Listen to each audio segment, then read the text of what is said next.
تاریخ قوم ارائیہ کے مصنف علی اصغر چوہدری لکھتے ہیں کہ ارائی قوم کے آباؤدار ملک شام کے ایک علاقہ اریحا کے رہنے والے تھے۔ جب وہ وہاں سے سرزمین ہند پہنچے تو اریحا کی نسبت سے اریحائی اور بعد ازاں ارائی مشہور ہو گئے۔ حضرت بلے شاہ کے مرشد حضرت شاہ عنایت قادری رحمۃ اللہ علیہ بھی ارائی تھے، مگر شاہ کے لقب سے ملقب تھے۔ حضرت بلے شاہ نے ان کے بارے میں ایک بڑی خوبصورت بات کی ہے، جے تو بندہ بننا سائیاں دا تے پلہ پھڑ لے رائیاں دا۔ ارائی قوم محمد بن قاسم کے ساتھ ہندوستان آئی تھی۔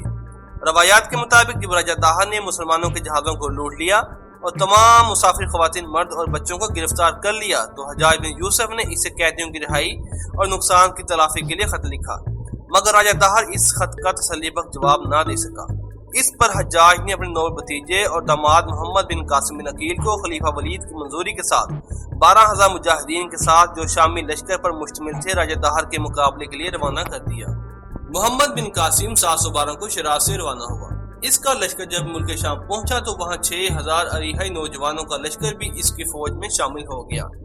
جب محمد بن قاسم مکران سے دیول کی طرف بڑھا تو اس کے پاس سمندری راستے سے فصیلیں توڑنے اور پتھر پھینکنے کے لیے 5 منجنیقیں پہنچا دی گئیں۔ محمد بن قاسم نے راجہ داہر کی راجدھانی پر ایک بھرپور اور طوفانی حملہ کر دیا۔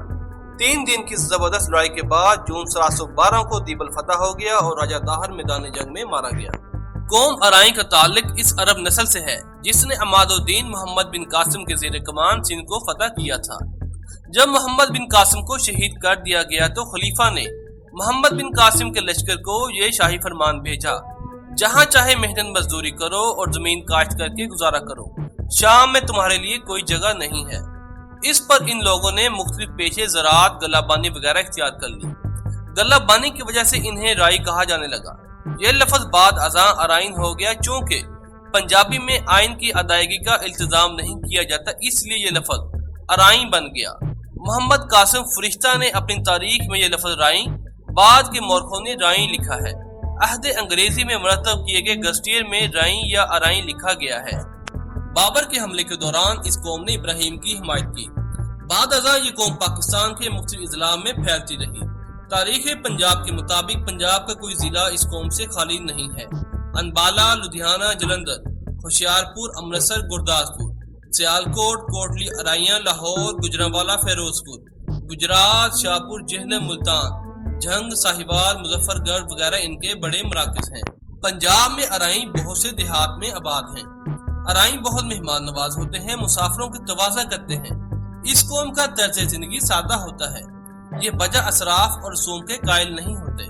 زراعت کے علاوہ ملازمت کا پیشہ بھی اختیار کرتے ہیں۔ بہرحال یہ ایک معزز، مدبر اور باوقار خاندان ہے۔